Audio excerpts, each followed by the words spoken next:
چھوڑو، اور اگر مطلع ابرآلود ہو تو 30 دنوں کی گنتی پوری کر لو۔ مہینہ 30 دنوں کا ہے، لیکن مہینہ 29 28 کا بھی ہوتا ہے، تو اس کا مطلب ہے رؤیت ہلال پہ آپ کا روزہ ہے، اسی پہ آپ کی جو ہے وہ روزے کا اختتام ہے، ٹھیک ہے۔ تو رؤیت ہے، بے شک وہ 28 کا ہو، 29 کا ہو، 30 کا ہو، لیکن اگر مطلع ابرآلود ہے تو پھر 30واں دن پورا کر لیا۔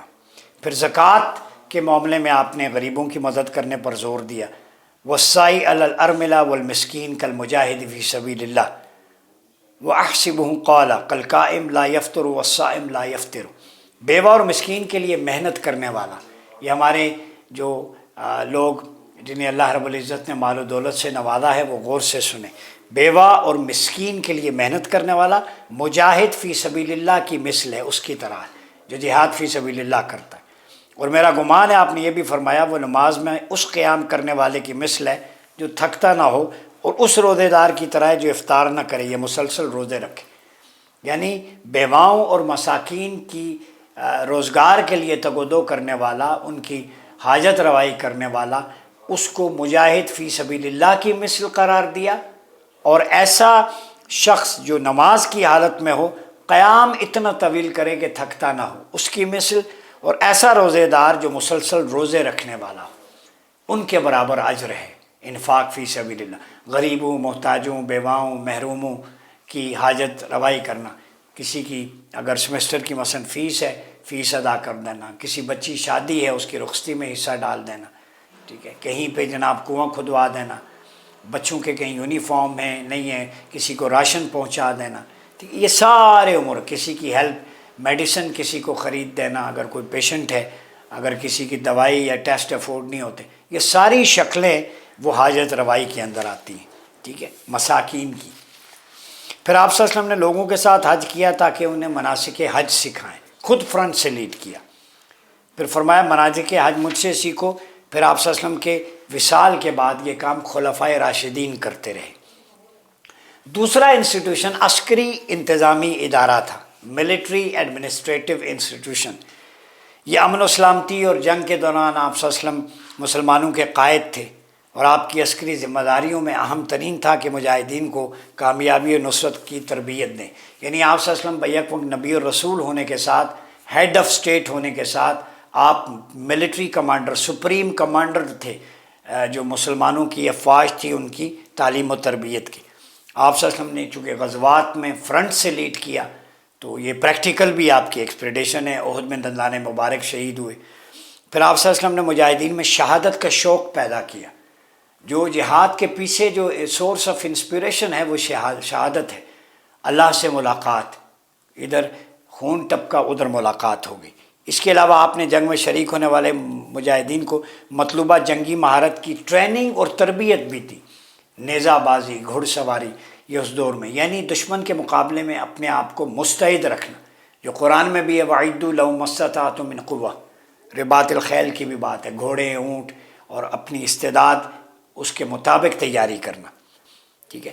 پھر آپ صلی اللہ علیہ وسلم نے جنگ کے لیے صحت مند اور قابل مجاہدین کو منتخب کیا، جو ہیلتھ وائز بڑے اسٹرانگ تھے، صحت مند اور کیپیبل تھے ٹریننگ کے، انہیں تو یہ اصول ہے ملٹری کا، اور آج پوری دنیا کہ کیپیبل ہو، جس کا دل اور دماغ صحیح ہو، وَزَادَهُ بَسْطَةً فِي الْعِلْمِ وَالْجِسْمِ کا پیکر ہو، اور عسکری لشکر کے کمانڈر اور امیر بھی خود مقرر فرمائے، یعنی آپ بحیثیت ہیڈ آف اسٹیٹ عسکری لشکر کے امیر اور کمانڈر خود مقرر فرماتے، اور انہیں باہمی تعاون اور صبر و ہمت کی تلقین۔ دو چیزیں ملٹری کمانڈر کے لیے ضروری ہیں، باہمی تعاون، میوچل کوآرڈینیشن اور کوآپریشن، اور دوسری پیشنس اینڈ ڈٹرمنیشن۔ یہ دو چیزیں ایک کمانڈر کے لیے ضروری ہیں اپنے بٹالین کو کنٹرول کرنے کے لیے۔ یہ نبوی فارمولہ ہے جو آپ صلی اللہ علیہ وسلم نے دیا ہے، ٹھیک ہے۔ جب میوچل کوآرڈینیشن نہیں ہوگا تو آپ محاذ جنگ پہ، مہم پہ کامیاب نہیں ہوں گے۔ دوسری صبر، پیشنس، کوئی بھی مشکل آزمائش ہے، کڑی ہے، اس میں پیشنس اور ڈٹرمنیشن، ڈٹے رہنا، ٹھیک ہے۔ یہ دو فارمولے آپ صلی اللہ علیہ وسلم کے یاد رکھیں۔ اور فتنہ پروری اور سستی و قائلی سے اجتناب کرنے کی تعلیمات دی، کس چیز سے رکنا ہے، اب وہ فارمولہ نبوی سنے میدان جنگ میں، فتنہ پروری، کہ آپ کی تلوار فتنے کے لیے نہ اٹھے بلکہ فتنے کے خاتمے کے لیے اٹھے۔ جہاں پہ ظلم ہے اس ظلم کے خاتمے کے لیے تلوار اٹھانا جہاد ہے، اگر جو تلوار یا بندوق یا گولی اٹھے اور اس سے مزید فتنہ جنم لے وہ جہاد نہیں، وہ فساد ہوتا ہے، فساد فی الارض۔ تو یہ فارمولہ واضح ہے، جہاں جہاں بھی اسلامی لشکر جائے گا وہ ظلم کا خاتمہ کرے گا اور قیام امن اس کا آبجیکٹو ہوگا، یہی موٹیو جہاد کا ہے۔ تو سیکنڈ فارمولہ جو اس سے سستی اور کاہلی، نیگلیجنس جو ہے، سلگشنس، ٹھیک ہے، اس سے اجتناب کرنا، چونکہ وہاں پہ ہر وقت آپ کو فور فرنٹ پہ جو رہنا پڑتا ہے۔ پھر آپ جہاد پر نہ جانے والوں کا محاسبہ کرتے، جو جہاد پہ نہیں جاتا اس کی اکاؤنٹیبلٹی ہوتی تھی۔ تو اکاؤنٹیبلٹی سب سے پہلے جو آپ صلی اللہ علیہ وسلم نے شروع کی ان لوگوں کی جو اپنی زندگی کو قیمتی جانتے ہیں، بڑے مقصد کے پیش نظر اپنی جان کو پریفر نہیں کرتے، ٹھیک ہے، ان کا اکاؤنٹیبلٹی ہوتی ہے، چونکہ بڑا مقصد ہے دین کی حفاظت، اسلامی ریاست و مملکت کی حفاظت، اور ریاست اسلامی کی حفاظت اس لیے کہ ریاست باقی رہے گی، منظم رہے گی، اس کی حفاظت ہوگی تو وہاں پر دین پھلے پھولے گا، اسلامی اقدار کی نشو و نما ہوگی اور دنیا اس سے فائدہ اٹھائے گی۔ تو یہ آپس میں کوریلیٹ کرتے ہیں۔ پھر آپ صلی اللہ علیہ وسلم نے عسکری مجاہدین جو ہیں، ملٹری کمانڈرز اور جو سولجرز ہیں، اور ان کو اور ان کے لیڈرز کو، بیٹالینز کو عسکری راز چھپانے اور محفوظ رکھنے کی تعلیمات دی۔ عسکری راز جو ہوتا ہے ملٹری سیکرٹ ہوتا ہے، یہ سیکرٹ ملٹری سیکرٹ ایکٹ بھی آپ صلی اللہ علیہ وسلم نے بتا دیا، اس کی ایتھکس اور پروٹوکولز کیا ہیں۔ جب آپ ایک فوج میں رہیں، بے شک آپ ریٹائر ہو جائیں، مرتے دم تک جو قوم کا، دین کا، جو ملٹری فرنٹ پہ آپ کے پاس راز ہیں بحیثیت انٹیلیجنس آفیسر یا سپائی یا ایجنٹ کے، ملک کے لیے وہ راز چھپانے یعنی اس کو سیکرٹ رکھنے اور اس کو پروٹیکٹ کرنے کی تعلیم ہے۔ تو نبوی فارمولہ ہماری انٹیلیجنس ایجنسیز کے لیے، چاہے وہ ISI ہو، MI ہو، IB ہو، اسپیشل برانچ ہو، ان کے اہلکاروں سولجرز سے میں کہوں گا کہ آپ جو ہے وہ عسکری راز جو ملک سے ریلیٹڈ ہیں، جو سیکرٹس ہیں پالیسی میکنگ، نہ صرف ان کو چھپائیں، سینے میں رکھیں، بلکہ محفوظ رکھتے ہی اس دنیا سے چلے جائیں، جان چلی جائے لیکن وہ راز نہ دیں۔ یہ نبوی فارمولہ ہے۔ تو اس راز کو چھپانے کے لیے جو اپنی جانوں کا نذرانہ پیش کرتے ہیں جو سولجرز یا ہمارے عسکری اداروں کے ایجنٹس، وہ نبوی فارمولے کو یعنی سنت مصطفیٰ پر عمل کر رہے ہیں، وہ شہید ہیں۔ حضور علیہ الصلوۃ والسلام نے جب محفوظ رکھنے کی ہدایت دی تو جان سے گزر جائیں، تو حضور کی ہاں میں ہاں ملانا ہے اور راز کو چھپانے کے لیے اپنی جان تک قربان کر دینا، یہ آقا علیہ الصلوۃ والسلام کی ہاں میں ہاں ملانا ہے۔ تو جو حضور کی ہاں میں ہاں ملاتا ہے، آقا علیہ الصلوۃ والسلام کی انوار و تجلیات کی توجہات کا مستحق ہوتا ہے، چاہے وہ جس ادارے میں ہو۔ پھر آپ صلی اللہ علیہ وسلم نے قیدیوں کے ساتھ اچھا سلوک اختیار کرنے کا حکم دیا۔ اب جیلر جو ہے، جیلر صاحب، ہمارے ہاں بھی جیل کا سسٹم ہے اور یہ جیل کا منظم سسٹم سیدنا فاروق کے اعظم نے اس کو ریفارمز لا کے اپنے دور میں مزید مستحکم کیا۔ تو آپ صلی اللہ علیہ وسلم نے جو بیسک پرنسپل دیا پرزنرز کے لیے وہ عمومی ہے کہ ان کے ساتھ اچھا سلوک کریں، ٹھیک ہے، اچھے نرمی سے، سافٹنس سے برتاؤ کریں۔ اب اس میں احادیث میں اور تاریخ کی کتب میں ہمیں جو ملتا ہے کہ جیل میں اس دوران ان کو قید و بند کے دوران اچھا کام کروایا جاتا ہے۔ جیسے خلفاء کے دور میں جو قیدی ہوتے ان کو پڑھنے لکھنے پڑھانے کا کام بھی کیا جاتا، جو ان پڑھ ہے اسے اسکل ڈیولپمنٹ پہ لگایا جاتا۔ ایون آپ صلی اللہ علیہ وسلم کے دور میں قیدیوں کو کھانا پہنچایا جاتا، بعض صحابہ کی ڈیوٹی تھی اچھا برتاؤ، انہیں احکام شریعت کی پابندی، انہیں دین سکھایا جاتا۔ یعنی جو قید میں ہے معمولی جرائم میں، جب وہ باہر نکلے تو معاشرے کا مفید شہری بن کے نکلے۔ تو قید خانے یا جیل یہ عبرت کی جگہ بھی ہے لیکن مفید شہری بنانے کی ایک انڈسٹری بھی ہے۔ یہ آپ صلی اللہ علیہ وسلم کا نبوی ماڈل جو آپ ادارہ جاتی ایسے ادارے تشکیل پاتے، جیل میں زہر آلود یا بامشقت سے نہیں، انہیں اپنے کردار سے انہیں سمجھائیں کہ جو غلطی کی ہے وہ غلطی تاکہ آئندہ نہ ہو۔ تو بڑے مجرموں کو جو قتل کے یا دوئے تو اکارڈنگ ٹو دا لا تو ظاہر ہے ان کو سزا ہوگی، لیکن معمولی جرائم میں جو ہوتے ہیں ظاہر ہے معاشرے کا حصہ ہیں، انہیں اس طرح پیوریفائی کریں کہ جب وہ واپس آئیں تو بدلے ہوئے ہوں، سماج کی تعمیر و ترقی میں اہم کردار ادا کریں۔ یہ نبوی سافٹنس کا فارمولہ ہے۔ پھر دوران جنگ فصلوں کو تباہ کرنے، بچوں، عورتوں اور بزرگوں کی نسل کشی سے منع فرمایا۔ یہ سب کے لیے دوران جنگ ایک تو فصل نہیں تباہ کی جاتی، چاہے کوئی بھی دشمن ملک ہو، دشمن قوم ہو، ان کے بچوں کو قتل نہیں کیا جاتا، نہ ہی اغوا کیا جاتا ہے، نہ جینوسائڈ۔ عورتیں، خواتین اور بزرگ، ان کی نسل کشی، جینوسائڈ کلیتاً فاربیڈن ہے اسلام میں، یہ نبوی فارمولہ ہے۔ مریضوں کو نہیں نقصان پہنچایا جاتا، بوڑھوں کو، ضعیفوں کو، ہاسپٹلس کو، انفراسٹرکچر کو۔ تو ہمارے نبی صلی اللہ علیہ وسلم کی یہ تعلیمات ہیں۔ اپوزٹ غزہ میں دیکھ لیں، کھنڈرات کا ڈھیر، قبرستان بنا دیا صہیونزم نے۔ تو ہمارا دین تو ہمیں یہ کہتا ہے، سامنے عیسائی ہو، یہودی ہو، ہندو، کوئی بھی ہو، دوران جنگ ان کے بچوں، مریضوں، عورتوں، ضعیفوں کو نقصان نہیں پہنچانا۔ تیسرا ادارہ ہے گورننس کا تقرر اور صوبائی ادارے کا قیام، اپوائنٹمنٹ آف گورنرز۔ جزیرہ عرب کو انتظامی اعتبار سے مختلف صوبوں میں یا شعبوں میں آپ صلی اللہ علیہ وسلم نے تقسیم کیا۔ یہ ڈیولوشن پلان ہے جو آپ صلی اللہ علیہ وسلم نے دیا، اور ہر صوبے یا علاقے کے لیے ایک گورنر کا تعین فرمایا۔ تو گورنر کا سسٹم یہ نبوی سسٹم ہے، آپ نے تعین فرمایا۔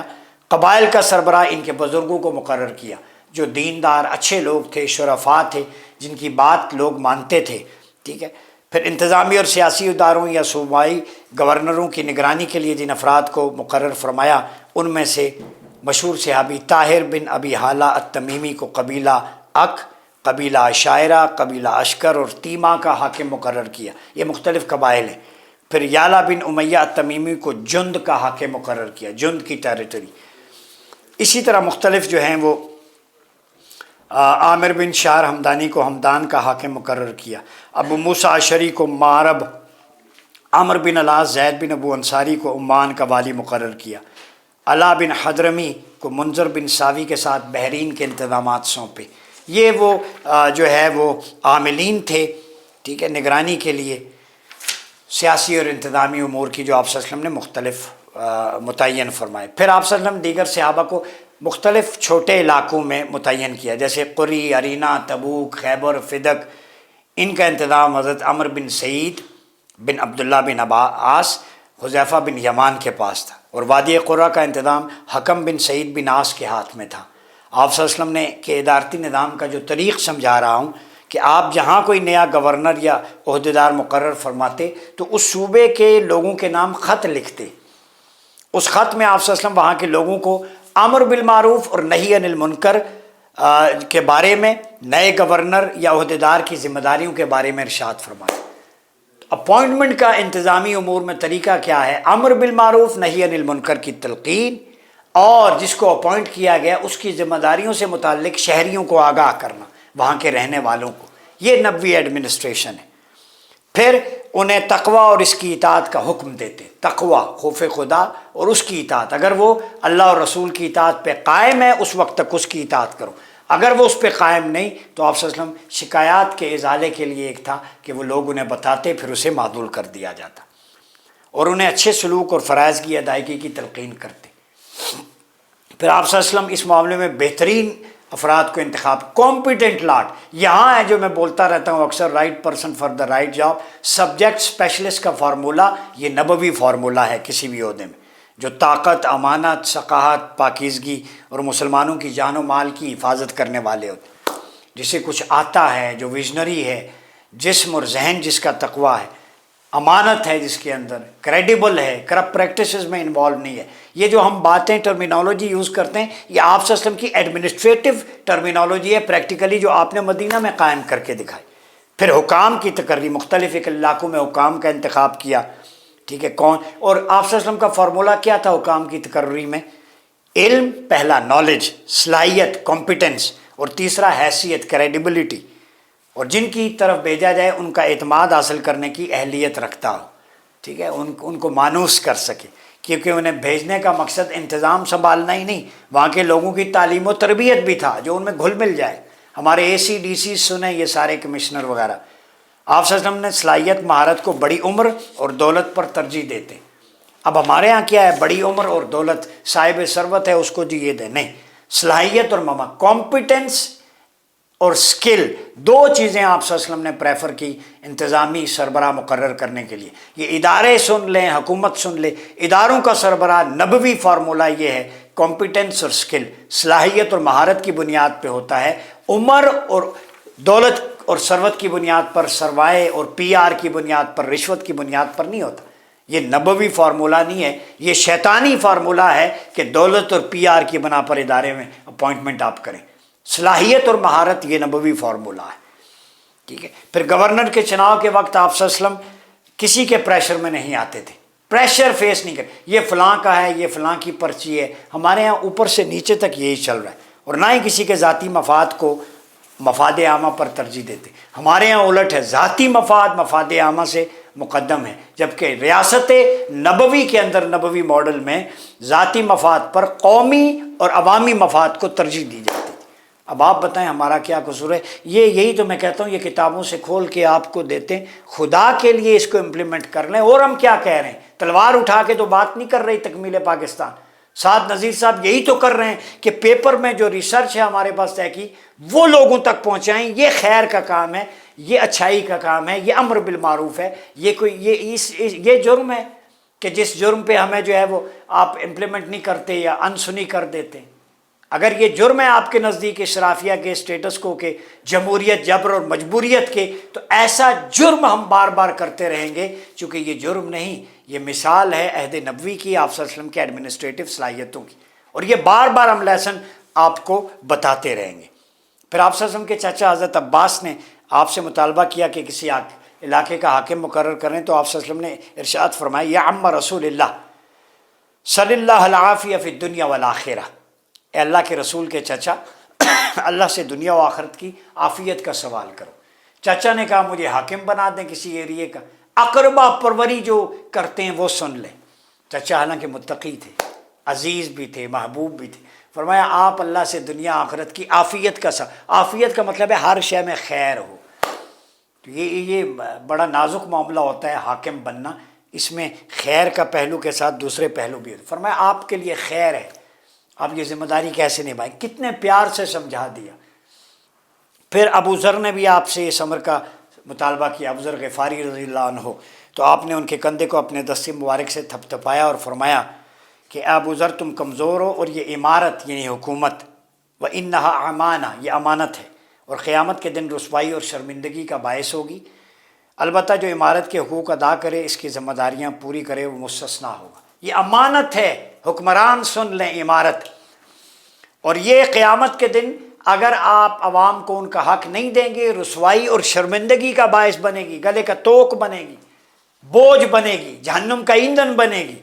اور جو اس کا حق ادا کریں گے ان کے لیے کامیابی ہے۔ تو یہ حکمران سن لیں، وہ سمجھتے ہیں کہ یہ جاہو جلال، لاؤ لشکر، گاڑیاں، پلازے، پکس پریولیج، یہ باہر جائیدادوں کی خرید و فروخت، لوگوں کو مروانا، ٹیکس، عوام پہ بوجھ۔ آپ کیا سمجھتے ہیں کہ آپ خوشحال ہیں وقتی طور پہ، لوگوں پہ عذاب مسلط ہے؟ تو یاد رکھیں روز حشر لوگ خوشحالی میں ہوں گے، عام تم پہ عذاب مسلط ہوگا۔ حدیث کا مفہوم یہ ہے۔ اب آپ فیصلہ کر لیں۔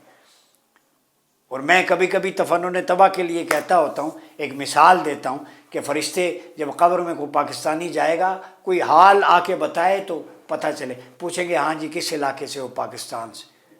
تو میں عذرائے تفنن طبع کہتا ہوں، فرشتے کہیں گے اس کا کیا حساب لینا، یہ بیچارہ تو بھگت کے آ رہا ہے پاکستان سے۔ خودکشی، خودسوزی، غربت، بجلی، گیس کے بل، ٹیکسز، بیماریاں، دوائی نہ ہونا، یہ سارے کا سارا بھگت کے جو یہاں تک آ گیا ہے، اب مولا اس کا کیا حساب لینا؟ تو رب بھی کریم رحیم ہے، فرمائے گا اتنا کچھ بھگت کے آیا ہے، اب اسے بخشش کا پروانہ تھما دو۔ یہ ایک ہمارا حسن ظن میں ایک اپنی رائے دے رہا ہوں۔ تو ہماری تو یہ مثال سمجھانے کا مقصد ہے، پاکستانی قوم کی تو یہ حالت ہے جو شاید اس نے حشر میں بھگتنا تھا، دنیا میں ہی حکمرانوں کے ذریعے بھگت کے جا رہی۔ تو ایک لائٹر سائیڈ پاکستانیوں کے لیے ہے کہ چلیں ادھر شاید کوئی بہتری آ جائے۔ پھر آپ نے قبائل کے سرداروں کو ان کی بطور حاکم مقرر کیا۔ وہ مسلمان ہوتے تو اسلام کی تلقین کرتے، غیر مسلم ہوتے تو اسلام کی شرائط کے ساتھ کاربند رہنے کا حکم دیتے، اور انتظامی معاملات رسم و رواج پر چھوڑ دیتے۔ یہ ہے انکلوسیو سوسائٹی، سن لیں، جو ڈرتے ہیں خلافہ اور مدینہ ماڈل سے، کہ جو قبیلے کا سردار نان مسلم ہے اسے کہتے اسلام کے بنیادی چیزوں پہ کوئی کمپرومائز، بہرحال انتظامی معاملات جو ہیں تمہارے رسم رواج، کسٹم، ٹریڈیشن کے مطابق چلاتے رہو۔ اسلام نے اتنا مارجن دیا ہے۔ یہ ہے ڈائیورسٹی، انکلوسیونیس، جہاں باقی مائنورٹیز، ایتھنک گروپس کے بھی رائٹس۔ یہ بہترین حکمت عملی تھی کہ ریاست وسیع ہوئی ایسا نظام حکومت قائم ہوا جس میں اختیارات کی تقسیم تھی اور تمام قبائل جو ہے وہ اس میں اس کے تابع ہوتے تھے. تو یہ ماڈل ہے. اگلے میں انشاءاللہ تعالی ہم لیکچر میں جو حکام کی تقرری کی میتھڈولوجی ہے اس پہ بات کریں گے. تو تکمیل پاکستان موومنٹ اور چیئرمین سعد نذیر کا یہ پیغام میں آج پھر دوبارہ دہرا دیتا ہوں کہ خلافہ علی منہاج النبوہ کو ریوائیو کرنا، اس کے لیے علمی، فکری، نظریاتی جد و جہد کرنا یہ ہمارا مقصد ہے. اور اس کے لیے ہم سوشل میڈیا کے ذریعے، میڈیا کے ذریعے، کانفرنسز کے ذریعے، ریسرچ کے ذریعے، تحقیق جو مدینہ ماڈل میری کتاب آئی ہے فارنرز کو بھی ہم نے بھیجی ہے، ہم پوری دنیا کو وہ ماڈل بتانا چاہتے ہیں. پیس اینڈ انکلوسیونیس پہ مبنی ہے. آئیں ہمارا ساتھ دیں، گھبرانے کی بات نہیں ہے. جو ٹاک کرنا چاہے، میں مختلف اب تک کوئی 40 انٹرنیشنل کانفرنسز میں آن لائن اپیئر ہو چکا ہوں. وہاں ہم نے خلافہ علی منہاج النبوہ اور تکمیل پاکستان کے آبجیکٹیوز بتائیں. یہی ریاستی ماڈل کہ کسی مائنورٹیز کو، ایتھنک گروپ کو کوئی خطرہ نہیں ہونا چاہیے، ان کے لیے بھی پروٹیکشن ہے. تو پاکستانیوں آپ سے بھی اپیل ہے کہ ہمارے اس مدعا کو سمجھیں. سعد نذیر صاحب یا ہم اپنی بات نہیں کر رہے، ہم اللہ اور رسول کی بات کر رہے ہیں. وہ خوبصورت نظام جو کتابوں میں ہے وہ عملاً معاشرے میں لانا چاہتے ہیں، جو رسول اللہ کے دور میں تھا اور خلفاء کے دور میں تھا. وہ نظام یہاں پہ آ جائے تو خوشحالی ہوگی اور پھر فیصلے آپ کی مرضی کے مطابق ہوں گے، امریکہ اور باقی استعمار اور سامراج کے مطابق نہیں ہوگی. اپنا وقار سمجھیں. آپ کا وقار، آپ کی عزت قرآن و سنت میں ہے، خلافہ میں ہے. تو اسی کے ساتھ اپنا بہت خیال رکھیے گا. اپنے میزبان ڈاکٹر عمر ایاز عباسی کو اجازت دیجیے. اللہ حافظ.